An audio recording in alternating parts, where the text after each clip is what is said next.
Hello friends, मैं cameraman सूरज के साथ अभिषेक आपका अपने चैनल में स्वागत करते हैं। अभी हम डाइट दिघी के कैंपस में हैं और अभी 1 to 5 वाले ग्रुप का ट्रेनिंग चल रहा है, जो हाल ही में रिज़ल्ट आया था और रिज़ल्ट के तुरंत बाद इन लोगों का ट्रेनिंग स्टार्ट हो गया। इन लोगों का अभी कहीं स्कूल अलॉट नहीं हुआ है, इनका डायरेक्ट ट्रेनिंग स्टार्ट हो गया है। तो इनके दिनचर्या में सुबह का योगा भी शामिल है और इनके स्वस्थ दिनचर्या के लिए, स्वस्थ जीवन के लिए योगा होना, दिनचर्या में योगा होना भी चाहिए। और अभी हमारे साथ मनीषा मैम है। इनको बहुत बड़ी जिम्मेदारी दिया गया है योगा करवाने का। ये सुबह में 3 बजे मुजफ्फरपुर अपने घर से निकलती हैं और 1-1.5 घंटा का रास्ता ट्रेन से तय करके यहाँ पहुँचती हैं। तो काफ़ी संघर्ष कर रही हैं अभी। तो आइए इनसे जानते हैं कि एक स्वस्थ जीवन के लिए हमें अपने जीवन में कौन कौन से योगा और प्राणायाम वगैरह को शामिल करना चाहिए। मैम, आप हमारे दर्शकों को बताइए कि कौन कौन से योगा जो हमारे स्वस्थ जीवन के लिए आवश्यक है। जैसे कि अगर बहुत लोग अभी हैं जो बोलते हैं कि हमको माइग्रेन है, तो उनके लिए प्राणायाम अच्छा है। फिर अगर आपको कौन सा प्राणायाम माइग्रेन के लिए? भ्रामरी प्राणायाम। भ्रामरी से माइग्रेन में बहुत अच्छा होता है। भ्रामरी करने से माइग्रेन में बहुत आफियत होता है और फिर एकाग्रता के लिए भी अच्छा होता है। अगर छोटे बच्चों को आप करवाइएगा तो उससे उसकी एकाग्रता तेज होगी, उससे उसको पढ़ने में मन लगेगा। फिर उसके बाद अगर आप करना चाहते हैं तो गठिया के लिए तो सूक्ष्म आसन कीजिए। मतलब बहुत ऐसे हैं जो आप अपने दिनचर्या में शामिल कर सकते हैं। शुरू में जितना देर ही कीजिए, अच्छे से कीजिए। शुरू के दिनों में थोड़े देर 15 मिनट कीजिए, धीरे धीरे उसको बढ़ाइए 20 मिनट पर, लेकिन अच्छे से कीजिए। क्योंकि जो भी कुछ आप करते हैं, जितना उसका बेनिफिट नहीं होता है उसका साइड इफ़ेक्ट भी होता है। इसलिए जो भी कीजिए अच्छे से कीजिए। तो फिर बिना योगा का तो दिन शुरू होता ही नहीं है। अगर आप अपने ये सुबह के समय में योग करते हैं तो आपका दिन अच्छे से बीतता है। और अभी का जो समय चल रहा है, इतनी बीमारियां फैली हुई हैं, उसमें योग बहुत ज़रूरी है जी। अभी बहुत सारी बीमारियां जैसे डायबिटीज़ हो या फिर बीपी, हार्ट वगैरह के डिजीज़ हो, ये काफ़ी तेज़ी से बढ़ रहे हैं। तो डायबिटीज़ वगैरह के लिए या फिर बीपी या हार्ट की समस्या हो, तो ऐसे लोगों को कौन सा प्राणायाम या फिर योगा करना चाहिए? अनुलोम विलोम करना चाहिए, भस्त्रिका करना चाहिए। फिर उसके बाद आपको अपने मतलब ये नहीं है कि जैसे बीमारियां भी हैं तो कितनी तरह की हैं, तो ये देख के, ये ध्यान में रख के करना चाहिए कि हाँ मेरे लिए क्या अच्छा हो।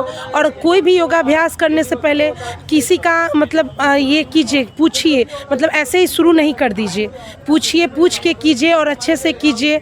और अभी दिनचर्या में सबसे अच्छा है प्राणायाम, भ्रामरी कीजिए, अनुलोम विलोम कीजिए। ये सबसे बहुत अच्छा होता है, सेहत के लिए भी अच्छा होता है और ज़रूरी भी है, करना भी चाहिए। जी। एक बात हमने भी देखा है, जैसे कि यहाँ के लोगों में प्राणायाम हो या फिर योगासन हो, तो उसके प्रति जागरूकता नहीं है। उनको लगता है कि ये कौन सा बोरिंग चीज़ है, वो बोरिंग फील करते हैं। हाँ, उनको जो योगा या प्राणायाम हो तो उसके प्रति विश्वास नहीं है, अंदर विश्वास पैदा नहीं हो रहा है कि ये हमारे लिए बहुत ही लाभदायक है। छोटे छोटे जो प्राणायाम हैं वे बहुत सारे बीमारियों को ठीक कर सकती हैं और एक आदमी स्वस्थ जीवन जी सकता है। लेकिन हमने देखा है कि वे उस पर विश्वास नहीं करते हैं और समझते हैं कि ये कोई हमें बिना काम वाला ये चीज़ सौंप दिया गया है। हमारे यहाँ क्या है ना, हमारे यहाँ है कि मतलब अगर आप कोई कैंप लगा दीजिए, कोई मेला टाइप से कैंप लगा दीजिए और दवा वितरण कीजिए। तो दवा वितरण कीजिएगा तो मतलब अभी एक लंबी कतार लग जाएगी, लेकिन वहीं पे अगर आप कैंप गिराइए और योगाभ्यास कराइए तो सारे लोगों को प्रॉब्लम शुरू हो जाती है। और कुछ करेंगे, कुछ नहीं करेंगे, कुछ मतलब एक होता है ना कि कोई ये नहीं है। और बिहार से बाहर जाइए, ये सिर्फ अपने बिहार में है, और वही बिहार से बाहर जाइए तो तो दवा का उतना क्रेज नहीं है जितना योगाभ्यास को दिया जाता है या योग गुरु को दिया जाता है। लेकिन अपने यहाँ है कि लोग दवा को लेके जागरूक है लेकिन योग को लेके जागरूक नहीं है। यहाँ पे लोग हर चीज़ के लिए वक्त निकाल सकते हैं लेकिन 5 मिनट 10 मिनट 15 मिनट के योगाभ्यास के लिए नहीं निकालते हैं। उसके लिए इन लोगों को कंप्लेन होता है कि हाँ, अगर आप थोड़ा सा आने जाने में लेट हो जाता है तो कंप्लेन होता है, लेकिन हम जो करवाते हैं उसके लिए जागरूकता नहीं है। जी जी। तो क्या किया जा सकता है? वैसे योग को तो भारत ने ही इस विश्व को दिया है, लेकिन हमारे पश्चिमी देशों में यदि देखा जाए अभी तो योग के प्रति पूरी जागरूकता है और वो पूरे तन्मयता के साथ योग करते हैं। लेकिन दुख की बात है कि योग पूरे विश्व को भारत ने योग दिया। पतंजलि, जैसे कि हम जानते हैं कि महर्षि पतंजलि ने योग को स्टार्ट किया था, सही है ना मैम? नहीं, मुंगेर में सबसे पहले योग शुरू हुआ था मुंगेर विश्वविद्यालय में। स्वामी निरंजनानंद, स्वामी सत्यानंद जी जो हमारे योग गुरु हैं, उन्होंने योग को शुरू किया। योग तो शुरू से आ रहा है, वेद काल से आ रहा है, लेकिन अभी जो है तो सबसे पहले स्वामी सत्यानंद जी ने योग पे, उसके बाद महर्षि पतंजलि आए या जो भी अभी नए नए हैं, जैसे नहीं तो योग तो गीता के समय से है। गीता भी उठा लीजिए, उसमें भी कृष्ण ने योग का वर्णन किया है। योग वैदिक काल से है। जी जी, जब से मानव का जीवन स्टार्ट हुआ तब से हमें लगता है कि योग प्रारंभ हुआ। तो लेकिन अपने बिहार में योग का वो नहीं है। अपने बिहार में एक जागरूकता, एक जोर, एक शोर होनी चाहिए, वो नहीं है। और आप बिहार से बाहर चले जाइए, अदर कंट्री जाइए, देखिए वहाँ पे योग को क्या महत्व दिया गया है। तो योग को अपने जीवन में उतारना बहुत ही ज़रूरी है। और भी कुछ क्वेश्चन हो सकते हैं, जैसे कि यदि आपको योगा एक्सरसाइज वगैरह करना हो, प्राणायाम के अलावा कोई एक्सरसाइज हो, तो वो कौन कौन सी एक्सरसाइज हैं जो एक स्वस्थ जीवन के लिए या फिर सारी बीमारियों को, जैसे मुख्य बीमारियां हैं जैसे बीपी, जो हाइपरटेंशन है उसकी समस्या बढ़ती जा रही है, तो इस सब के लिए जो एक्सरसाइज वगैरह हैं, कौन से एक्सरसाइज बता सकती हैं आप? उक्त रक्तचाप तो होता है, जो हाई बीपी जो होता है वो ज़्यादातर बैड कोलेस्ट्रॉल बढ़ने से होता है। जब आपके शरीर में बैड कोलेस्ट्रॉल बढ़ेगा, जैसे कि आजकल लोग घर का खाना, सादा खाना खाना नहीं पसंद करते हैं और बाहर का खाना ज़्यादा पसंद करते हैं, उससे बैड कोलेस्ट्रॉल बढ़ता है, उससे बीपी होती है, डायबिटीज़ होता है। तो मतलब अगर आप प्राणायाम करते हैं सुबह सुबह, अगर 15 मिनट 20 मिनट देते हैं तो उससे ठीक है। और जैसे अभी देखिए कि यहाँ पे देखिएगा कि आजकल बच्चों में हाइट नहीं होती है, जो बच्चे के हाइट कम से कम हो रहे हैं। पहले जिस तरह से बच्चों का हाइट होता था, नहीं है। तो आप बच्चों को योग से जोड़िए, योग से जोड़ना बहुत ज़रूरी है। तारासन कराइए, गरुड़ासन कराइए, मतलब बहुत ऐसा चीज़ है कि हाँ, जो आप कराइएगा तो अच्छा रहता है। मतलब अभी तो सबसे अच्छा है कि जैसे अगर आप जागरूकता बढ़ाना चाहते हैं तो छोटे छोटे बच्चों को बढ़ाइए, छोटे छोटे बच्चों को जोड़िए। योग में जोड़ना, जैसे कि आत्मा से परमात्मा का मिलन योग है। योग हमेशा जोड़ने का काम करता है, तो आप जोड़िए। और अभी छोटे बच्चों को जितना जोड़िएगा उनका भविष्य उज्जवल होगा, वो स्वस्थ रहेंगे। योग से जुड़ेंगे तो खाना पर भी उन लोग का नियंत्रण होगा, बाहरी सामान से दूर भागेंगे। और बहुत उतना यहाँ पे लोग करते नहीं हैं। हम आते हैं, समय देते हैं, लेकिन लोग ना समझते हैं ना करते हैं। और कुछ जो आयुर्वेदिक प्रोडक्ट्स हैं, जैसे डायबिटीज़ के पेशेंट हो गए या फिर हार्ट वगैरह के पेशेंट हो गए, या फिर मोटापा, या महिलाओं में और बहुत सारी समस्या हैं, तो इस सब के लिए एक अपने दिनचर्या में कौन से ऐसे आयुर्वेदिक प्रोडक्ट को ऐड करना चाहिए जिससे हम स्वस्थ जीवन जी सकें?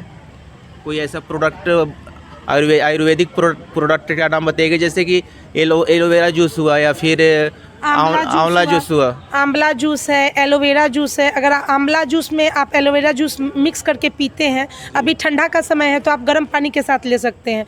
गर्मी के दिनों में लोग ठंडे पानी के साथ लेते हैं, लेकिन अभी ठंडी का समय है तो आंवला ठंडा होता है, एलोवेरा ठंडा होता है, तो उसको आप गर्म पानी के साथ ले सकते हैं। और लीजिएगा तो उससे त्वचा में भी शाइनिंग आती है, त्वचा भी चमकता है, फिर कुछ आंतरिक सफाई भी होती है।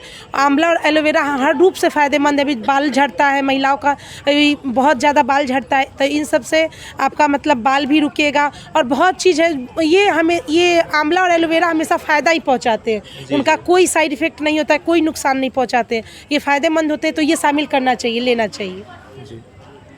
तो अभी मैम ने बहुत सारे चीज़ों को बताया जो हमारे दिनचर्या में होना चाहिए, जैसे कि आपको योग प्राणायाम जैसे कपालभाति या अनुलोम विलोम हो, या फिर जैसे मैम भस्त्रिका हो, या फिर जैसे मैम ने छोटे बच्चों को करने के लिए तारासन हो, गरुड़ासन हो, पश्चिमोत्तासन हो, तो सूर्य नमस्कार भी आप करा सकते हैं। छोटे बच्चों को सूर्य नमस्कार से भी जोड़िए, सूर्य नमस्कार कराइए, उससे भी बहुत अच्छा होता है, हाइट भी बढ़ती है, आंतरिक सफाई भी होती है, उससे हर चीज़, हर पैरों में, जोड़ों में, अकड़न में, सब में बहुत अभी अच्छा एक बहुत बड़ी समस्या है घुटनों का दर्द। तो घुटनों के दर्द के लिए ऐसा कोई योगासन वगैरह है जिससे कि उसमें रिलैक्स मिल सके लोगों को? ये घुटनों में तो तारासन से भी होता है, सूक्ष्म आसन में कीजिए, फिर उसके बाद क्या बोलते हैं उसको, सूर्य नमस्कार में चाहे ये पवन मुक्तासन कीजिए, फिर पाद हस्तासन कीजिए, तो ये सबसे फ़ायदा पहुंचता है। जी। तो अभी हमारे साथ थी मनीषा मैम, ये योग की इन्होंने योग को बहुत ही संजीदगी के साथ सीखा है, और अभी हमारे जो ट्रेनिंग चल रही है उसमें ये डेली योगा कराती हैं। तो चलिए, बहुत बहुत धन्यवाद मैम आपका। चलिए, इससे पहले एक सर है और ये डेली योगा में शामिल भी होते हैं। तो इनका पहले कैसा दिनचर्या था जब ये ट्रेनिंग के लिए नहीं आए थे, उसके पहले इनका किस तरह का दिनचर्या था, और अपने दिनचर्या में इन्होंने योग को ऐड किया था या फिर ऐड नहीं किया था, यदि ऐड किया भी था तो योग के प्रति जो जागरूकता है वो पहले से बढ़ा है या नहीं, क्या क्या फ़ायदे हुए हैं यहाँ आने के बाद। तो चलिए सर से बात करते हैं। सर, आप पहले यहाँ आने से पहले योगा या फिर प्राणायाम वगैरह करते थे? जी, मैं करता था, लेकिन जो हमारा एक तरीका है, ट्रेडिशनल तरीका है, उस तरीके से हम लोग करते थे। लेकिन यहाँ आके हम लोग प्रोफेशनली तरीके से कर रहे हैं और काफ़ी ज़्यादा ये फिज़िकली फिटनेस भी है। और हमें लगता है कि ये करने से हम लोग फिर आगे अपने स्टूडेंट्स को भी इस तरीके से ज्ञान दे सकते हैं। और जो प्राणायाम हमारे जो व्यूअर होंगे वो बहुत सारे अभी किसी एग्ज़ाम वगैरह की तैयारी कर रहे होंगे, तो उनके लिए जो योगा है वो उनके स्टडी पर फोकस करने के लिए ये सहायक हो सकता है। बिल्कुल बिल्कुल हो सकता है। ये इसलिए हो सकता है, जब तक आदमी कोई फिजिकली फिट नहीं रहेगा तब तक उसकी स्टडी पे भी उसका फोकस नहीं होगा। इसलिए हमें लगता है कि उसका फिजिकली और मेंटली फिट रहने के लिए उसको योगा और प्राणायाम बहुत ज़्यादा जरूरी है। और डाइट में हमें अच्छा लगा आपने जो प्राणायाम योगा करवाया, हमारी पीटी मैम भी करवा रही है, उनके सबके संरक्षण में। हमारे साथ एक और सर है। यहाँ पे सर जब से आए हैं तब से जो आप लोग के देख रेख में जो योगा कर रहे हैं उसमें हम लोग को बहुत फ़ायदा हुआ है। हम चाहेंगे कि ये जितना भी फ़ायदा हो हम अपने स्टूडेंट सबको भी ऐसे ही सीख दें इनको, ताकि वो लोग भी अपने हेल्थ के प्रति जागरूक रहें। ये जो योगा स्टार्ट हुआ है, आप लोगों के दिनचर्या में योग को जोड़ा गया है, तो आपको ऐसा नहीं ना लगता है कि ये एक बोरिंग चीज़ है या फिर ये मेरे लिए सही नहीं है, इस तरह की भावनाएं नहीं है आप में? जी नहीं, ऐसी कोई भावना है। योग तो हेल्थ सभी के लिए बहुत ही महत्वपूर्ण है, सबको करना चाहिए। इसलिए सरकार भी चाहती है कि सबको जागरूक हो, इसलिए टीचर को सबसे पहले प्रशिक्षण दे रही है ऐसे। यही चीज़ हम सीख के अपने स्टूडेंट को भी यही सीख देंगे, ताकि वो भी अपने हेल्थ के प्रति जागरूक रहे और आगे वाले जनरेशन को भी वो और यही सीख दें। चलिए सर, आप लोगों का बहुत बहुत धन्यवाद।